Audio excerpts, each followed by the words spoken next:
आज class 10th का है, सब्जेक्ट इंग्लिश है बच्चों। कल हमने आपको पढ़ाया था, क्या कहते हैं, फ्यूचर का पढ़ाए थे। कल हमने आपको फ्यूचर के बारे में बात किया था, फ्यूचर है इंडिफिनिट का कैसे कैसे होता है। आज आपको उसको आगे चलेंगे, वो आगे आएगा आपका प्रेजेंट परफेक्ट। प्रेजेंट है परफेक्ट है, प्रेजेंट कंटिन्यूअस हुआ बाकी था, फ्यूचर इंडिफिनिट पढ़ाए थे। आज चलेंगे प्रेजेंट कंटिन्यूअस में। इसमें चलेंगे बच्चों, प्रेजेंट कंटिन्यूअस में चलेंगे। आपको क्या करना है, क्या बताया जाएगा आज के लिए ग्रामर के माध्यम से, आपको जो है एक्टिव पैसिव के बारे में बताएंगे। एक्टिव एंड पैसिव वॉइस हमने कई बार रिपीट किया है। ट्राइंग टू अंडरस्टैंड, एक्टिव का आप एक्ट लिख कर इव लिखेंगे, एंड है पैसिव का पास लिख करके सिप कर दो, पैसिव हो जाएगा।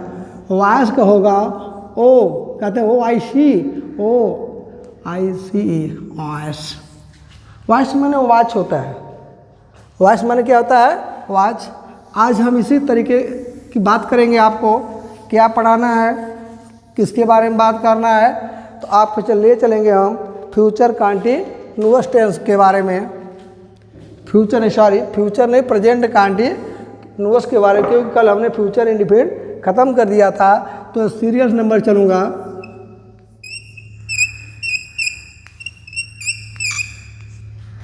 प्रेजेंट कंटी, देखो बच्चों प्रे लिख दीजिए। प्रेजेंट की स्पेलिंग नहीं आती है, इतना थोड़ा लिखेंगे, प्रे लिख करके स्टेंट कर देंगे, प्रेजेंट हो जाएगा। कंटिन्यूअस का कौन लिखे, कॉन्टी नू मिलाओ, कंटिन्यूअस ओ यू एस, कंटिन्यूअस टेंस। ठीक है, आज एक टेंस चलने वाला था, प्रेजेंट कंटिन्यूअस टेंस। इसके रूल है, रूल माने नियम होता है, स्ट्रक्चर माने भी क्या होता है, नियम होता है। जो बच्चे स्ट्रक्चर्स पढ़े होंगे वो भी जान लेंगे, और जो ये जानते हैं इस नियम से अच्छे से तरीके से वाकिफ होंगे पुराने नियम से। तो हमको क्या करना है, रूल है इसका, object plus is being plus are beings plus I am being plus verb का third form plus by plus subject. Subject माने विषय भी होता है, सब्जेक्ट मीन्स कर्ता भी होता है। सब्जेक्ट माने क्या होता है, विषय भी होता है, सब्जेक्ट माने क्या होता है, कर्ता भी होता है। आपने कक्षा 9 पढ़ा होगा, सब्जेक्ट प्रेडिकेट, सब्जेक्ट उद्देश्य और विधेय, उद्देश्य और विधेय। तो आपको चलते हैं आप पॉजिटिव लेकर, positive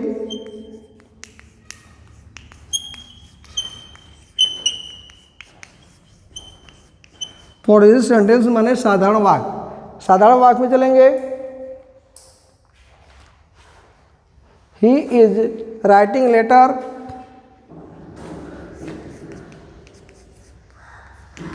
he is writing a letter से लिख दो। ठीक है, अब देखिए बच्चों, आपको वही नियम फिर लागू कल वाला होगा। सब्जेक्ट के स्थान पर ऑब्जेक्ट का प्रयोग करते हैं, ऑब्जेक्ट के स्थान पर सब्जेक्ट का प्रयोग करते हैं। अगर हमारा सब्जेक्ट है तो ऑब्जेक्ट हो जाएगा, ऑब्जेक्ट है तो सब्जेक्ट आएगा। हम इज आर एम का प्रयोग जो है ऑब्जेक्ट के अनुसार करते हैं। यहाँ क्योंकि हमने इज लगाया है, हमारा नंबर बढ़ गया 8। लेटर्स, अब यहाँ पर इज लगा था, अगर हम ए वाला हमारा सब्जेक्ट काम करता है, इज लगा है, इज के ही के अनुसार इज लगा है, लेकिन लेटर्स हो गया तो आर लग जाएगा, आर बीइंग। अब बच्चों इसका हम थर्ड फॉर्म करते हैं राइटिंग का, राइट रोड राइट 3 चलता है, राइट, पहला फर्स्ट फॉर्म है wrote, first, second, third, writed. तो यही वाला हर बार चलेगा, थर्ड फॉर्म चलेगा, न कि फर्स्ट सेकेंड चलेगा। तो बीइंग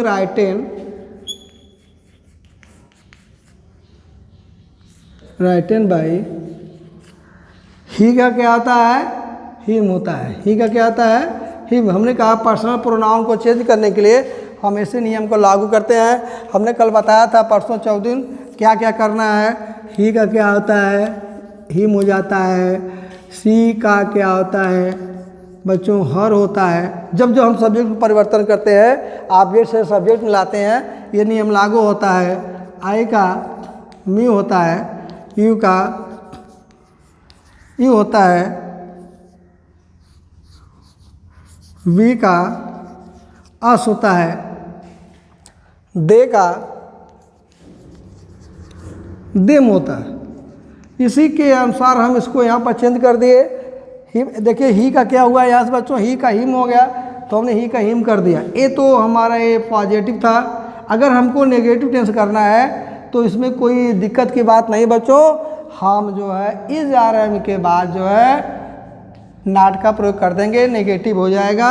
जिसको बोलते हैं हेल्पिंग वर्ब बोलते हैं भी, ऑक्सिलरी वर्ब माने सहायक क्रिया बोलते हैं। दोनों का अर्थ एक ही होता है। तो आप यहाँ पर नॉट लगा दें, नेगेटिव भी हो जाएगा। ठीक है, ओके। अब हम आगे चलते हैं बच्चों। अब साधारण हो गया, आपका नेगेटिव भी हुआ। अब चलेंगे हम इंट्रोगेटिव में। किस में चलेंगे, इंट्रोगेटिव में चलेंगे। इंट्रोगेटिव में क्या होता है क्या नहीं होता है आपको बताएंगे आगे देखिए। इंटर लिखेंगे, इंटर, जिसको स्पेलिंग नहीं याद उसके लिए है इंटररोगेटिव सेंटेंस। माने होता है प्रश्नवाचक, प्रश्नवाचक वाक्य। प्रश्नवाचक वाक्य, प्रश्नवाचक वाक्य बच्चों दो प्रकार होता है। तो आप लिखेंगे kinds of interrogative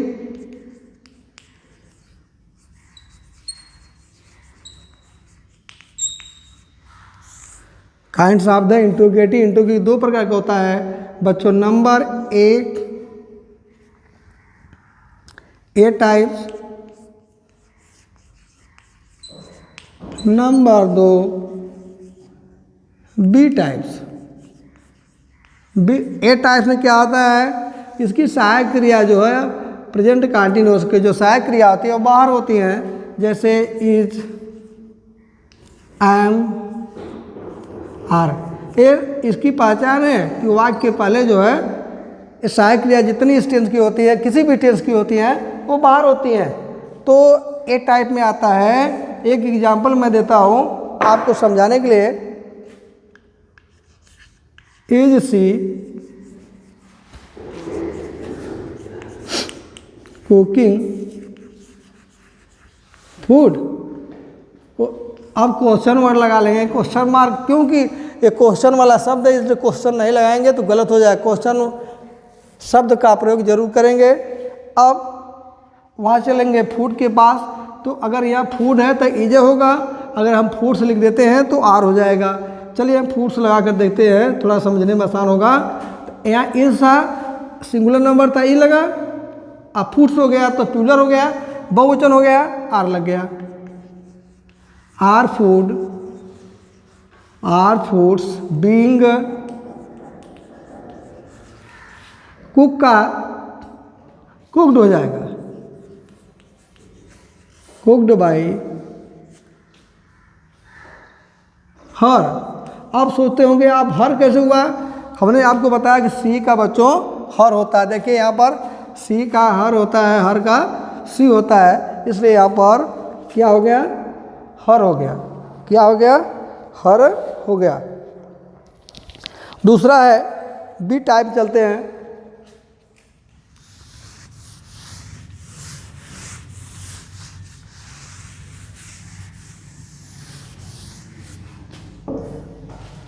B type चलते हैं बच्चों। बी टाइप में है why are we not, why are we not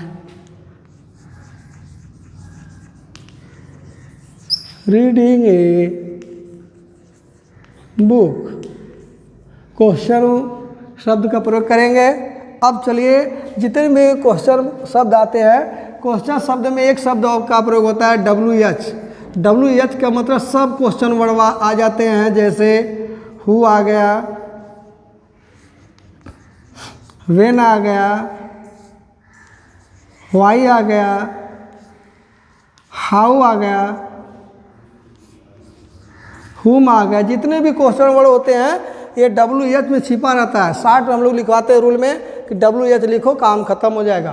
तो 60 में चला, यहाँ पर आ गए। अब फिर चलते हैं वहाँ से अपना क्वेश्चन वर्ड जो उठाते हैं हम, वाई हो गया। अब वाई के बाद यहाँ चलेंगे बच्चों, हमने कई बार बताया कि सब्जेक्ट का ऑब्जेक्ट होता है, ऑब्जेक्ट का सब्जेक्ट होता है। तो अब यहाँ चलेंगे, इस सब्जेक्ट के अनुसार, अकॉर्डिंग टू द सब्जेक्ट, यहाँ पर इस जार्म का प्रयोग होगा। वाई इज ए, अगर यहाँ पर बुक्स होगा तो यहाँ पर आर हो जाएगा, लेकिन क्योंकि यहाँ पर है नहीं इसलिए हमने ई लगाया। Why is a book not being. अब रीड का फॉर्म थर्ड होता है, तीनों एक ही होता है, इसलिए हम यहाँ रीड का रीड रखेंगे बस। रीड हमने कहा कि क्रिया के थर्ड फॉर्म बाद हम बाई का प्रयोग करते हैं, तो बाई। वी का हमने यहाँ सूत्र लिखा है, वी का क्या होता है, अस हो जाता है। अस उधर से आता है तो इधर वी होता है, जैसे दे का देम हुआ। इस तरीके से हम वी का अस कर देंगे, ठीक है।